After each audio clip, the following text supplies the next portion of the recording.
Boa noite, pessoal. Começando mais uma live, nossa live de quartas do nosso querido Centro Espírita Nair Montes de Castro, o nosso celeiro de luz. Que Jesus nos abençoe e que possamos, juntos dele, unirmos os nossos corações no ideal maior, que é o ideal de amor, de fraternidade e de caridade. Repetindo, que Jesus nos abençoe hoje e sempre. Retornando de férias, estamos de volta na leitura do livro Nosso Lar, ditado pelo espírito André Luiz e psicografado pelo nosso querido médium mineiro Chico Xavier. Que saudades de Chico! E possamos mandar muitos sentimentos de gratidão a este nobre espírito que nasceu no Brasil e que, de alguma maneira, fez com que o espiritismo viesse para a pátria do Evangelho, que é o nosso querido Brasil. Vamos dar aquela olhadinha para ver quem já está por aqui e dar o boa noite.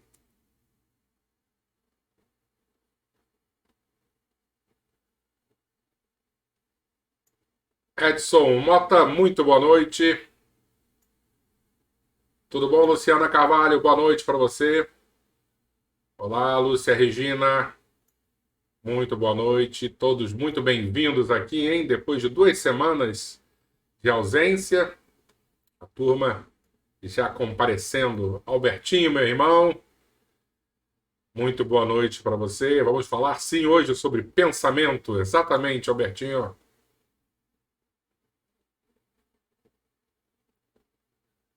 Luciane, boa noite para você. Bem-vinda. Marisa, minha querida amiga, muito boa noite. Oi, Tereza. Espero que você esteja muito bem. Boa noite para você também. Sérgio, tudo bom, Sérgio? Boa noite. É isso mesmo, né, Luciana? Chico é nosso. E as pessoas vão chegando devagarzinho. E nós vamos daqui a pouco olhar novamente para dar mais boas-vindas.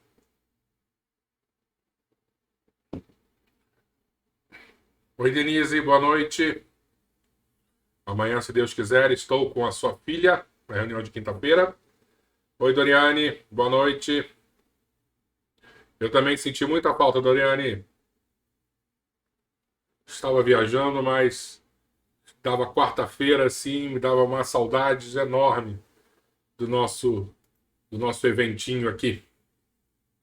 Então, o que eu estava pensando em fazer hoje como introdução ao capítulo tão especial que é o capítulo 37, vai falar sobre a preleção da ministra veneranda, tá? Eu estava pensando em a gente conversar. Nosso capítulo de hoje vai abordar bastante o tema pensamento, né? A importância de um pensamento bom, construtivo. E eu queria conversar com vocês um pouquinho sobre o início, né? De onde surge o nosso pensamento, o nosso livre-arbítrio. Falar um pouquinho também sobre questões filosóficas relacionadas ao pensamento. Lógico, também abordar uma visão de Jesus sobre o livre-arbítrio, a importância de utilizarmos bem o nosso livre-arbítrio. Então, eu pensei em a gente voltar assim, uns 2.400 anos, 400 anos antes de Cristo, mais ou menos, quando Atenas estava fervilhando com gigantes pensadores, né? Os nossos primeiros filósofos. Lembrando que antes de Sócrates, por exemplo, nós tínhamos os filósofos da natureza, onde eles buscavam o início das coisas, né? A famosa arquê. E depois, com o nascimento de Sócrates, aí sim a filosofia começa a ter uma abordagem mais não de transcendência propriamente, mas de uma compreensão da natureza humana, tá? Se antes nós buscávamos uma compreensão da natureza, da física, da matéria, da famosa physis, agora estamos, a partir de Sócrates, tentando compreender, enxergar e entender a natureza humana. A gente não vai abordar hoje Sócrates, vamos ficar mais em seu discípulo Platão e depois o discípulo de Platão, Aristóteles. Vamos começar por esse último. Vamos começar por Aristóteles. Porque Aristóteles era interessante, ele dizia que a vida, né? A vida nos presenteava com diversos dons. Eu vou usar a palavra talentos, tá? Para depois, quando a gente entrar em Jesus, ficar bem próxima do pensamento do Cristo em relação à parábola dos talentos. A vida nos presenteia com talentos, só que não de maneira igual. Por exemplo, se pegarmos um talento à beleza, a gente coloca o Brad Pitt ao meu lado, a gente vai ver nitidamente que existe uma diferença enorme entre a beleza do Brad Pitt e a minha beleza. Então a vida, para Aristóteles, ela não era igualitária na divisão desses talentos. Alguns recebiam muito mais do que outros. E isso acabava gerando um certo problema naquela época. Porque os pensadores, eles precisavam do ócio. Eles precisavam ficar sem fazer nada para conseguirem pensar, alcançar grandes ideias. O ócio criativo. E se você foi abençoado pela vida com sabedoria, com inteligência, mais ainda você precisaria deste ócio, desse tempo livre para pensar e ficar teorizando sobre os problemas. Só que, como você foi abençoado com a sabedoria, com conhecimento, com intelecto, outras pessoas não foram. Então, essas pessoas que não foram, elas deveriam, por exemplo, trabalhar para que esse seleto grupo abençoado pudesse utilizar o máximo possível as suas capacidades, os seus talentos. Aristóteles, dentro desse pensamento, até justificava, dentro daquela sociedade escravagista, a escravidão. Por quê? Porque o escravo era tão inferior que, se deixasse ele livre, a sociedade como um todo iria sucumbir. Então é melhor colocá-lo para trabalhar e deixar com que os iluminados pensassem com calma e conduzissem os rumos da polis. Tá bom? O tempo vai passando e vai nascer lá em Belém um homem chamado Jesus. E ele vai pegar esse pensamento de Aristóteles e vai trabalhar de outra forma. O que ele vai dizer? Que Deus, e aí no caso não é mais a vida que está distribuindo essas virtudes, esses talentos, Deus vai dar para a sua criação, para os seres humanos, os talentos, mas também de maneira muito diversa. É só a gente lembrar um pouquinho da parábola dos talentos que a gente vai ver que tinha o Senhor da Terra. Quando Jesus fala o Senhor da Terra, a gente já disse aqui, ele está falando de Deus. O Senhor da Terra pegou uma quantidade de talentos e deu para um trabalhador. Depois ele pegou uma outra quantidade de talentos e deu para um outro trabalhador. E assim ele foi distribuindo, e não de maneira igualitária. Cada um recebeu um pouquinho mais do que o outro. E no final ele pede a prestação de contas. Né? Então Jesus vai dizer que Deus vai nos dar esses talentos também de maneira muito desigual. Alguns vão receber mais do que os outros. Mas o fato de eu receber menos não significa que eu mereça, por exemplo, a escravidão. Mas sim que eu utilize do meu intelecto, do meu pensamento, olha o pensamento aí, do nosso livre-arbítrio, para conseguir multiplicar esse presente de Deus. Alguns vão enterrar, outros vão investir e transformar em mais talentos. E é essa visão que vem uma grande ruptura com o pensamento dos filósofos clássicos, que Todos nós vamos receber de maneiras diferenciadas esses dons de Deus, e mesmo aqueles que recebem muito pouco também têm responsabilidades e necessitam utilizar do seu livre-arbítrio, do seu pensamento, para investir e gerar resultados para a sociedade como um todo. Jesus coloca toda a criação dentro de um papel de responsabilidade para o bem-estar da comunidade como um todo. E aí a gente começa a pensar, ok, Leco, o pensamento é extremamente importante. Você vê que Jesus ele deixa muito claro que precisamos usar do nosso livre-arbítrio, do nosso pensamento, para o bem-estar geral. Mas quando inicia esse processo de livre-arbítrio? Porque um animal, por exemplo, será que ele tem um livre-arbítrio? Vamos pensar, eu gosto de dar o exemplo da maritaca. Não sei se vocês têm esse problema. Nem sei se é um problema, né? Às vezes, muito cedo, as maritacas acordam e fazem aquele barulho enorme e todo mundo acorda com essa algazarra que essas aves fazem. Será que a maritaca pode acordar e falar assim, não, hoje eu não vou levantar. Hoje eu vou ficar aqui deitadinha porque eu estou cansada, dormi tarde ontem. Hoje eu quero tirar o dia para dar aquela relaxada. Ela não tem essa liberdade de raciocínio e de decisão, de escolha. Ela nasceu para seguir o seu instinto. Então os animais, eles não possuem o livre-arbítrio.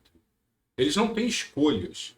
Eles seguem o rumo que a natureza lhes oferece. A partir dos seus instintos, principalmente instinto de sobrevivência e de perpetuação da espécie.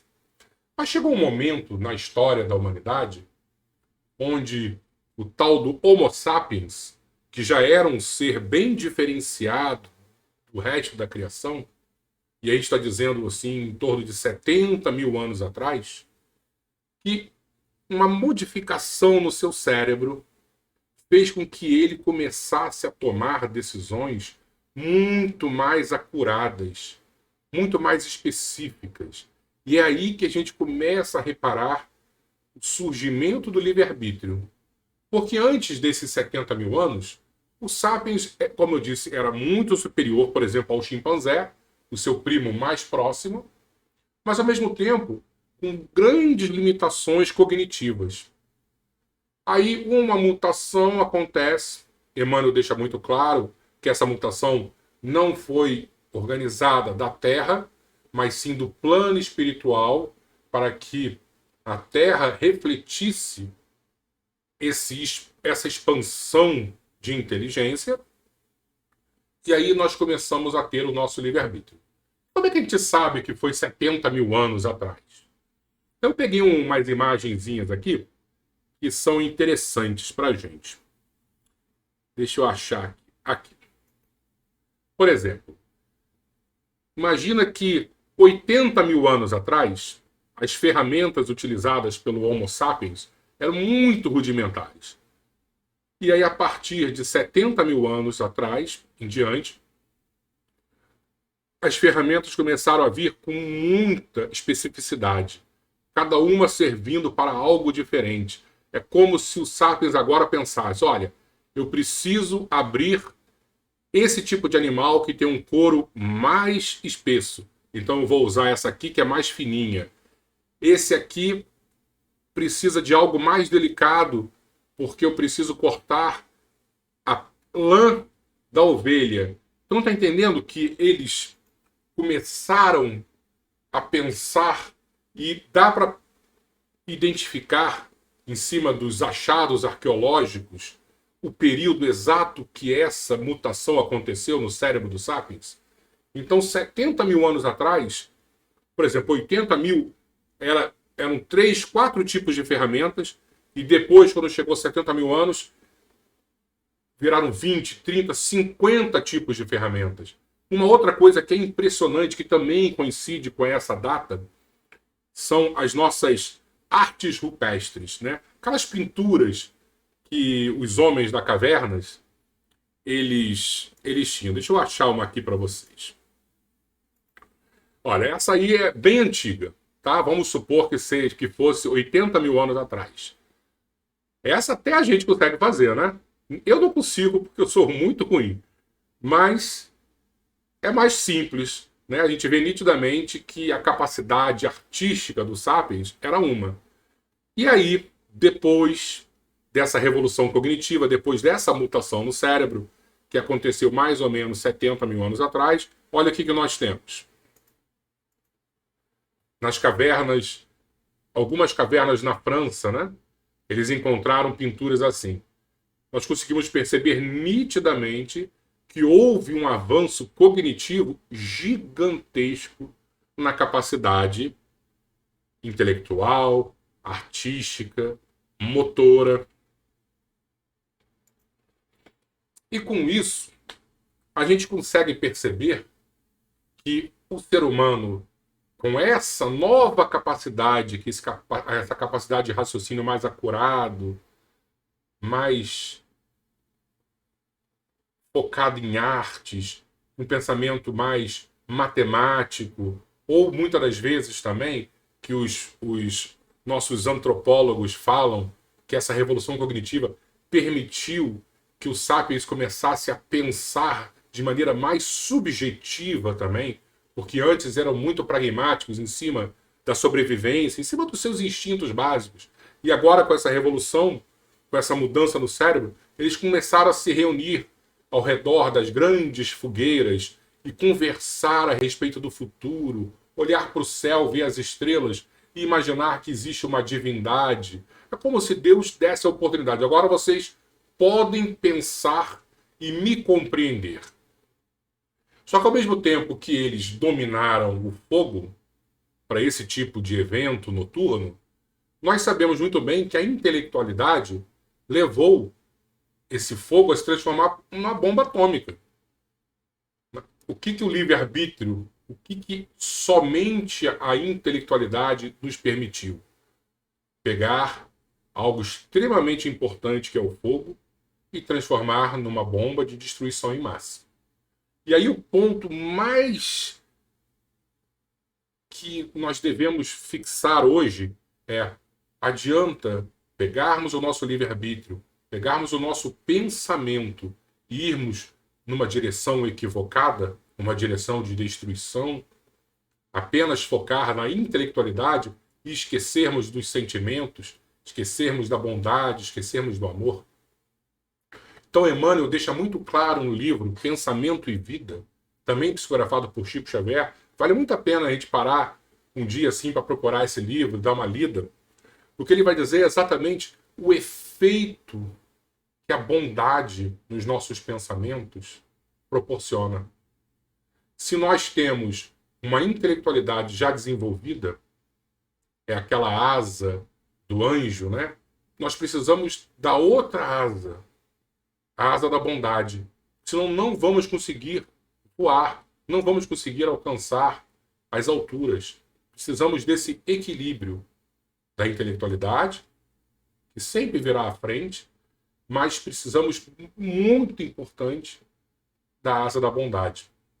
Pois sem a bondade, sem o bem nos nossos corações, não vamos conseguir direcionar o nosso intelecto, o nosso pensamento, o nosso livre-arbítrio na direção correta. E nós vamos voltar agora um pouquinho. Vamos falar novamente sobre filósofos gregos. A gente já comentou aqui que Platão ele definiu algumas virtudes, as virtudes mais importantes que guiariam o ser humano. A primeira e a mais importante seria o bem. O bem ele compara até com o sol, como a força do sol. Para Platão, o bem é algo mais importante. Em segundo lugar, esse bem ele vai gerar sempre a beleza. Então não vamos imaginar a beleza como essa beleza estética, mas a beleza da harmonia. Vocês devem lembrar que na última vez que nos reunimos aqui falamos sobre o corpo físico, o duplo etérico, falamos sobre o perispírito, o corpo mental e o espírito. Toda vez que o espírito pensar no bem, de alguma maneira, ele vai trazer essa harmonia para todo esse conjunto de corpos que seguem o espírito. E era isso que nós precisamos entender quando Platão fala do bem e do belo. O belo, mais uma vez, não como a beleza estética, mas a beleza harmônica. E junto desses dois primeiros, nós temos o justo. Que não adianta pensarmos no bem, mas se a justiça não estiver intimamente conectada com o bem.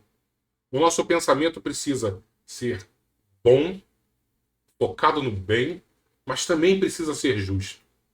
Porque se não colocarmos a justiça nessa equação, muitas vezes a gente vai até... Eu acho que a gente pode trazer essa associação, essa comparação para a nossa conversa. Quantas vezes o amor demais pode fazer mal a alguma pessoa? Uma mãe que ama demais o filho, quantas vezes pode desvirtuar o filho? Pode tirar do caminho. Ah, mas o amor é maravilhoso. Lógico que o amor é maravilhoso. Mas o amor é essa combinação de fatores. Do bom, do belo e do justo. Você também precisa ter a justiça, porque nem sempre o amor, por si só, vai resolver um problema. Muitas vezes você precisa ser justo. E nesse ponto a gente vê nitidamente a justiça divina bem equilibrada com o seu amor. Porque se fosse só amor, ah, não, eu amo tanto, deixa fazer o que quiser. Não. Existe a justiça. Existe essa balança de equilíbrio. Porque senão, desculpe, a palavra vira bagunça. Então é muito importante, quando pensarmos, quando analisarmos o nosso livre-arbítrio, sempre colocarmos a direção focada no bem, mas no justo também. Quando olhamos hoje em dia, eu não quero trazer questões políticas aqui, que não é o caso, mas quantas vezes a gente vê políticos ou qualquer outras pessoas pensando, analisando o bem, mas olha, como é que a gente vai resolver isso? Não precisa ser justo, não precisa ser honesto, porque é para o bem da nação, é pelo bem das pessoas. Nada mais equivocado quando colocamos o que é honesto no mesmo patamar do que é o útil. Cícero falava muito sobre isso. Cícero era um grande jurista romano na época da República, e ele dizia que nada mais nefasto colocar o que é útil para as pessoas acima do que é honesto. Precisa sempre ter essa balança de equilíbrio. Eu não posso achar, não, porque é bom para as pessoas, eu posso dar um jeitinho e fazer. Nada mais equivocado. Então, para a gente hoje fixar bem essa questão de livre-arbítrio, de pensamento. O intelecto é importante? Muito importante. Como o próprio capítulo 6º do Evangelho segundo o Espiritismo, do Cristo Consolador, nos educa, nos ensina. Amar, o primeiro ensinamento. Instruir-nos, o segundo. O intelecto é importante, a instrução, muito importante. Mas o amor, em primeiro lugar. E o que é o amor, senão essa combinação de virtudes, de bondade, de beleza e de justiça. Tá? Então acho que já dá para a gente começar a ler o nosso capítulo com essas questões apresentadas e a gente ir amadurecendo esses conceitos que são muito importantes para as nossas vidas. Vamos lá?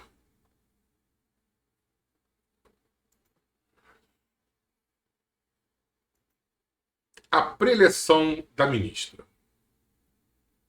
No curso de trabalhos do dia imediato, grande era o meu interesse pela conferência da ministra veneranda. Ciente de que necessitaria permissão, entendi-me com Tobias a respeito. Essas aulas, disse ele, são ouvidas somente pelos espíritos sinceramente interessados. Isso é muito importante, né? uma reunião extremamente evoluída, e é claro que só as pessoas sinceramente interessadas devem participar. Os instrutores aqui não podem perder tempo. Fica você, desse modo, autorizado a comparecer com os ouvintes que se contam por centenas entre servidores e abrigados dos ministérios da regeneração e do auxílio. Num gesto afetuoso de estímulo, rematou: desejo-lhe excelente proveito. Transcorreu um novo dia em serviço ativo. O contato de minha mãe, suas belas observações relativas à prática do bem, enchiam-me o espírito de sublime conforto.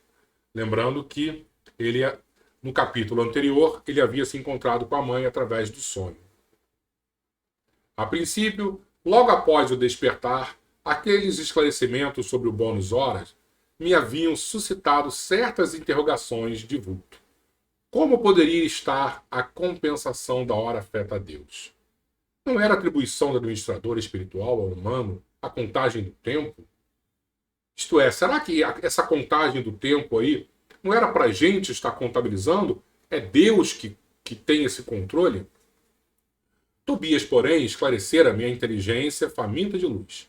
Aos administradores, em geral, impede a obrigação de contar o tempo, impende a obrigação de contar o tempo de serviços, sendo justo, igualmente, instituírem elementos de respeito e consideração ao mérito do trabalhador.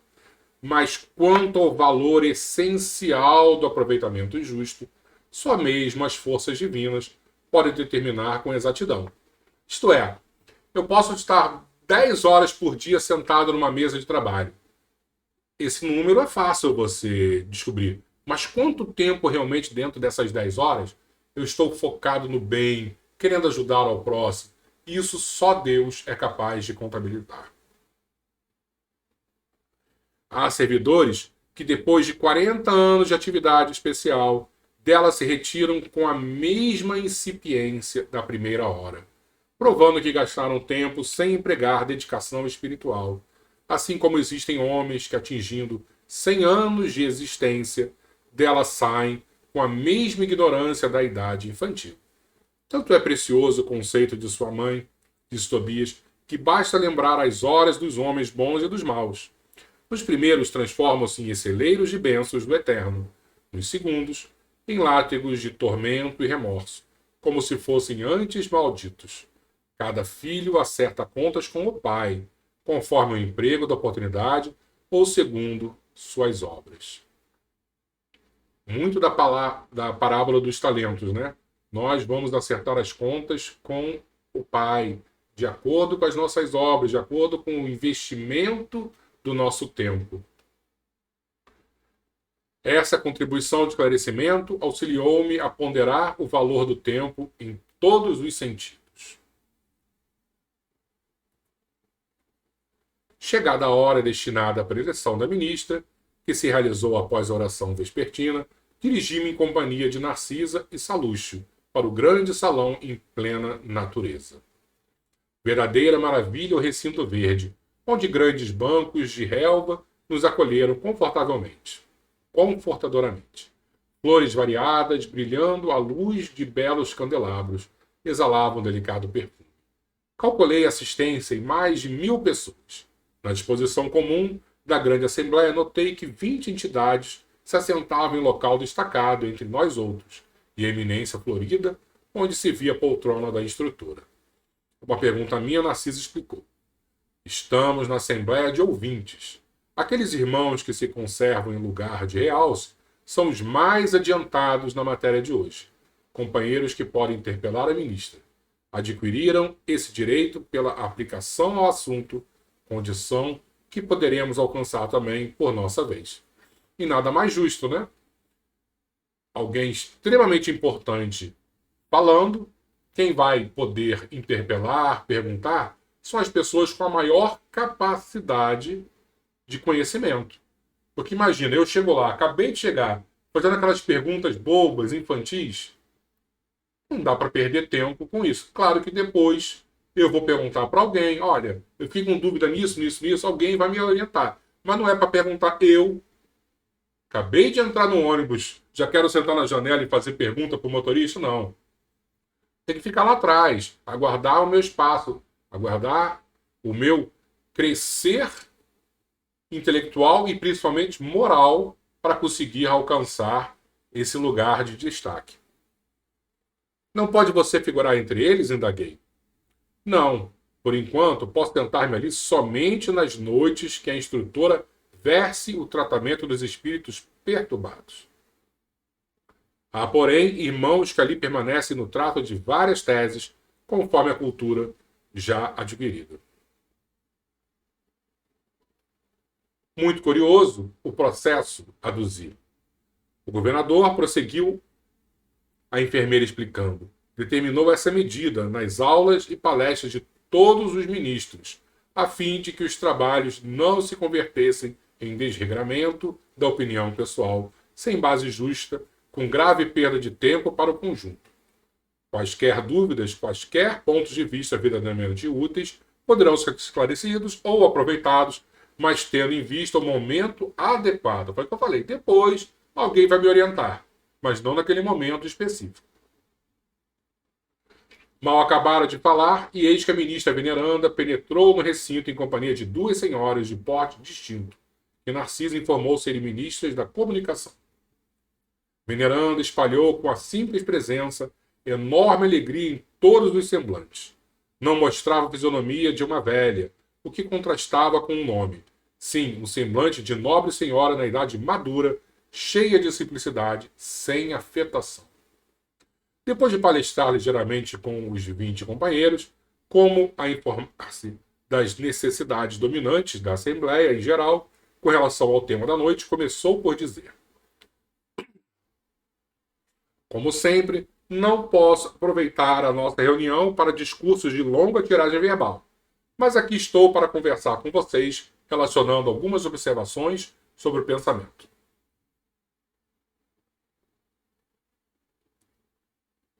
Olha aí o nosso pensamento. Encontram-se entre nós, no momento, algumas centenas de ouvintes que se surpreendem com a nossa esfera cheia de formas análogas às do planeta. Não havia aprendido que o pensamento é a linguagem universal? Não foram informados de que a criação mental é quase tudo em nossa vida? São numerosos os irmãos que formulam semelhantes perguntas. Todavia encontraram aqui a habitação, o utensílio e a linguagem terrestres. Esta realidade, contudo, não deve causar surpresa a ninguém. Não podemos esquecer que temos vivido até agora, referindo-nos à existência humana, em velhos círculos de antagonismo vibratório. O pensamento é a base das relações espirituais dos seres entre si. Mas não olvidemos que somos milhões de almas dentro do universo, algo insubmissas ainda às leis universais. Não somos, por enquanto, comparáveis aos irmãos mais velhos e mais sábios, próximos do divino, mas milhões de entidades a viverem nos caprichosos mundos inferiores do nosso eu. Os grandes instrutores da humanidade carnal ensinam princípios divinos, expõem verdades eternas e profundas nos círculos do globo. Em geral, porém, nas atividades terrenas, recebemos notícias dessas leis sem nos submetermos a elas e tomamos conhecimento dessas verdades sem lhes consagrarmos nossas vidas. Será crível que somente por admitir o poder do pensamento ficasse o homem liberto de toda a condição inferior? Impossível. Uma existência secular na carne terrestre representa período demasiadamente curto para aspirarmos à posição de cooperadores essencialmente divinos. Informamos-nos a respeito da força mental no aprendizado mundano, mas esquecemos que toda a nossa energia, nesse particular, tem sido empregada por nós em milênios sucessivos nas criações mentais destrutivas ou prejudiciais a nós mesmos. Aquilo que a gente estava conversando na introdução. Os nossos pensamentos, infelizmente, ainda são voltados às coisas mais mundanas, mais terrestres, mais voltadas ao desequilíbrio. E precisamos vencer isso. Precisamos pensar com a direção na bondade, na justiça, no equilíbrio. Esse é o nosso objetivo. Pegar o nosso livre-arbítrio e, a partir dessa força, da nossa vontade, o nosso pensamento estar equilibrado. E equilibrado no bem, no belo e no justo. Somos admitidos aos cursos de espiritualização nas diversas escolas religiosas do mundo, mas com frequência agimos exclusivamente no terreno das afirmativas verbais. Ninguém, todavia, atenderá ao dever apenas com palavras. Ensina a Bíblia que o próprio Senhor da vida não estacionou no verbo e continuou o trabalho criativo na ação. Todos sabemos que o pensamento é força essencial, mas não admitimos nossa milenária viciação no desvio dessa força. Ora, é coisa sabida que um homem é obrigado a alimentar os próprios filhos. Nas mesmas condições, cada espírito é compelido a manter e nutrir as criações que lhe são peculiares. Uma ideia criminosa produzirá gerações mentais da mesma natureza. Um princípio elevado obedecerá à mesma lei. Recorramos a símbolo mais simples. Após elevar-se às alturas, a água volta purificada, veiculando vigorosos fluidos vitais no orvalho protetor ou na chuva benéfica. Conservemo-la com os detritos da terra e falaremos habitação de micróbios destruidores. Onde estiver o nosso pensamento, nós vamos ter que alimentar essa criação da nossa mente. Então, por que não elevar os nossos pensamentos para que a companhia seja agradável, para que o contato com o sublime seja facilitado? Infelizmente, os nossos pensamentos ainda são muito rasteiros e por isso vamos ficar sempre alimentando esse lobo devorador que, de alguma maneira, nos prende aos mesmos lugares em que levamos a nossa mente. O pensamento é força viva em toda parte. É a atmosfera criadora que envolve o pai e os filhos, a causa e os efeitos. No lar universal. Nele transformam-se homens em anjos a caminho do céu ou se fazem gênios diabólicos a caminho do inferno. E qual é o nosso destino? É transformar aquele animal ainda extremamente primitivo à angelitude. E só vamos conseguir quando elevarmos os nossos pensamentos. Aprendem vocês a importância disso? Certo, nas mentes envolvidas entre os desencarnados e encarnados, basta o intercâmbio mental sem necessidade das formas. E é justo destacar que o pensamento em si é a base de todas as mensagens silenciosas da ideia, dos maravilhosos planos da intuição entre os seres de toda espécie. Dentro desse princípio, o espírito que haja vivido exclusivamente em França poderá comunicar-se no Brasil, pensamento a pensamento, prescindindo de forma verbalista especial, que nesse caso será sempre a do receptor. Mas isso também exige afinidade pura. Se tivermos uma afinidade com outros espíritos, nem vamos precisar de idiomas, basta a ideia que será captada. O problema é que não estamos afinizados. Não estamos, porém, nas esferas de absoluta pureza mental, onde todas as criaturas têm afinidades entre si. Afinamos-nos uns com os outros em núcleos insulados e somos compelidos a prosseguir nas construções transitórias da Terra, a fim de regressar aos círculos planetários com maior bagagem evolutiva. Nosso lar, portanto, como cidade espiritual de transição, é uma bênção a nós concedida por acréscimo de misericórdia, para que alguns poucos se preparem à ascensão e para que a maioria volte à Terra em serviços redentores. Compreendamos a grandiosidade das leis do pensamento e submetamo-nos a elas desde hoje. Depois de longa pausa, a ministra sorriu para o auditório e perguntou: quem deseja aproveitar? Logo após suave música, encheu o recinto de cariciosas melodias. Veneranda conversou ainda por muito tempo, revelando amor e compreensão delicadeza e sabedoria. Sem qualquer solenidade, nos gestos para evidenciar o término da conversação, findou a palestra com uma pergunta graciosa. Quando eu vi os companheiros levantarem-se para despedidas, ao som da música habitual, indaguei de Narcisa, surpreendido. Que isso? Acabou a reunião? A enfermeira bondosa esclareceu com a sorridente. A ministra veneranda é sempre assim. Finaliza a conversa em meio do nosso maior interesse. Ela costuma afirmar que as preleções evangélicas começaram com Jesus, mas ninguém pode saber quando e como terminarão. Muito legal isso. E acabou o nosso capítulo de hoje. Semana que vem vamos pegar mais um caso para analisar, que será o caso Tobias, no capítulo 38.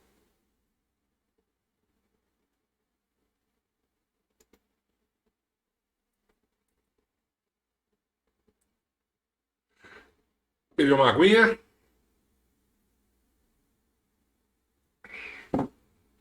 Eu enchi meu copo aqui porque vamos iniciar na fase dos nossos bons pensamentos, que é a oração, que é o nosso pensamento voltado ao Pai, voltado a Jesus, e de alguma maneira buscar essa conexão com o mais alto é iniciar esse processo de amadurecimento do nosso pensamento. É claro que é muito difícil no dia a dia estarmos com o pensamento alinhado, com o equilíbrio, com a paz, com a bondade, com a caridade. É muito difícil, nós sabemos disso. Não estamos aqui somente teorizando. Estamos nos preparando para esse desafio, né? Eu acho muito importante a gente ter essa conversa franca e buscar, mesmo que de maneira trôpega, né? De maneira assim confusa, esse hábito salutar de amadurecer a nossa forma de pensamento. Mas quando temos a oportunidade de orar, eu acho que é o primeiro estágio para esse amadurecimento maior. Porque fechar o olho, elevar o pensamento ao Criador, buscar Jesus, buscar os nossos mentores, é uma tarefa que, de alguma maneira, é muito difícil. Quantas pessoas vocês conhecem que têm esse hábito tão saudável da oração? Nesse ponto, nós podemos já dizer, por mais que ainda sejamos frágeis, que sejamos ainda tão complicados, nós já buscamos o Pai através da oração. É um passo que nós já demos. Então vamos amadurecer cada vez mais esse hábito, vamos fortalecer cada vez mais essa nossa condição de espírito buscando o Criador. Isso é sinal de humildade, é sinal de desapego, é sinal de fé. Precisamos muito, muito buscar esse hábito, eu vou repetir, extremamente saudável, que é o contato com o nosso Pai maior. Vamos lá? Vamos fazer a nossa oração?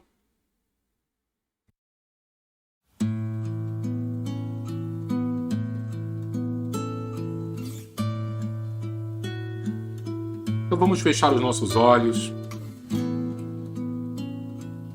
lembrar sempre de Jesus, de Maria Santíssima, recordar do nosso celeiro de luz, nossa casa espírita, onde tantos obreiros da vida eterna operam silenciosamente, oferecendo a ajuda, o colo, o ombro amigo.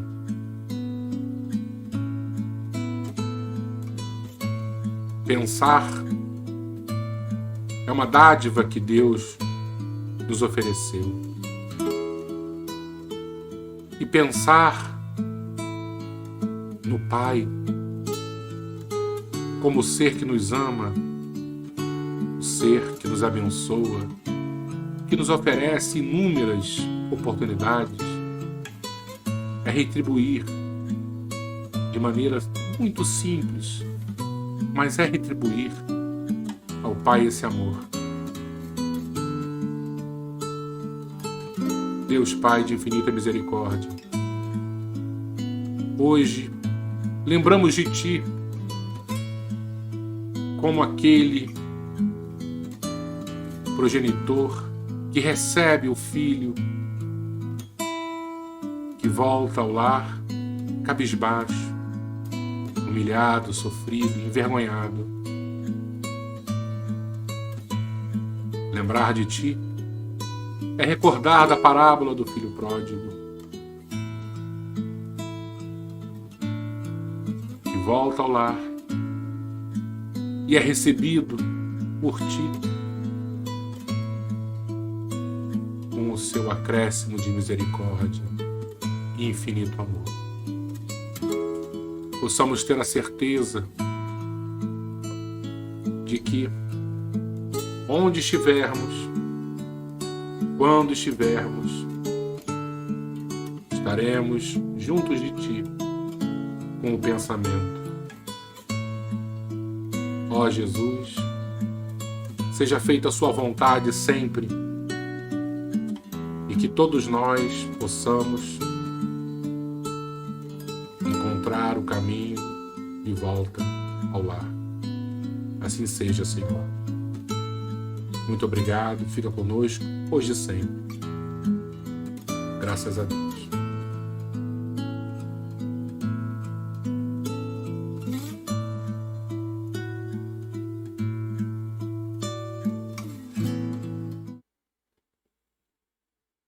Eu acho que no finalzinho a nossa conexão caiu, né, pessoal? Espero que todos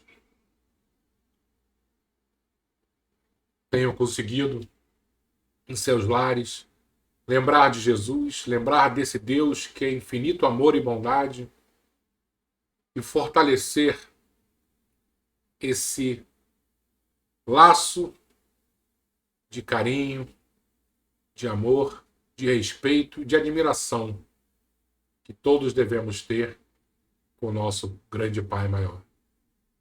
Fiquemos com Jesus, hoje e sempre, e que a Sagrada Família, junto dos obreiros da vida eterna que trabalham em nosso lar espiritual, nosso celeiro de luz, possam estar em nossos lares, nos abençoando e organizando as nossas vidas. Fiquemos mais uma vez com Ele e até semana que vem, se Deus quiser. Beijo em todos. Até semana que vem, pessoal.